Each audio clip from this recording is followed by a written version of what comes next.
তার নাম তেলকুমার। তেল দেন না, তেল খান। সর্ষের তেল নয়, সূর্যমুখী তেল নয়, জলপাই তেল নয়, রাইস ব্র্যান অয়েলও নয়। তিনি খান লিটার লিটার ইঞ্জিন অয়েল। হ্যাঁ, 3 দশকেরও বেশি সময় ধরে তিনি নাকি সাধারণ মানুষ যে খাবার খান, মানে ধরুন ডাল, ভাত, রুটি, পরোটা, সেই সব খান না। তার দাবি গত 33 বছর ধরে নাকি তিনি শুধু চা আর 7-8 লিটার করে মোটর অয়েল পান করেন। সোশ্যাল মিডিয়াকে আর কে পায়?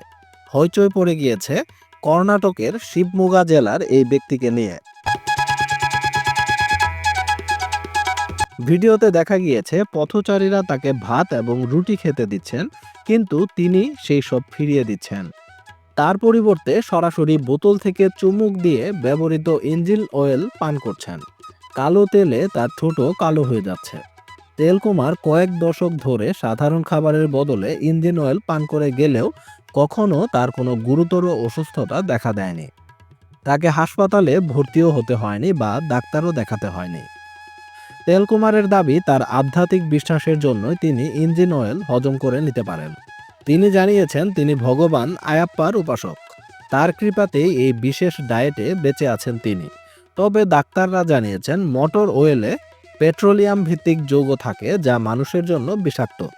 এটি খেলে, বিশেষ করে যদি মোটর অয়েল কারো ফুসফুসে ঢুকে যায়, তাহলে তাৎক্ষণিক এবং দীর্ঘমেয়াদে বিপদ হতে পারে।